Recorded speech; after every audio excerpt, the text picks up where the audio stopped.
to make hair mask at home for hair growth with lemon juice and neem leaves. Grind enough neem leaves to obtain 4 tablespoons of paste. Now, mix 1 tablespoon of lemon juice with the neem leaf paste. Next, apply this paste all over your hair and massage it onto your scalp. Then, leave it on for 30 minutes. In the end, wash it off with warm water and shampoo. For best results, follow this routine once a week. Lemon juice and neem leaves hair mask is used to treat dandruff-related hair fall and boost hair growth.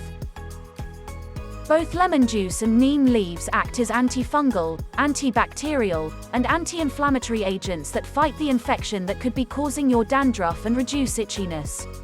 This, in turn, aids hair growth.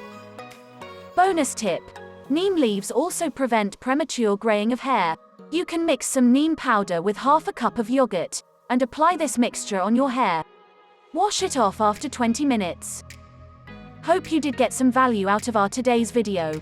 If you really did, hit subscribe button, press the bell icon in order to get regular updates from our channel.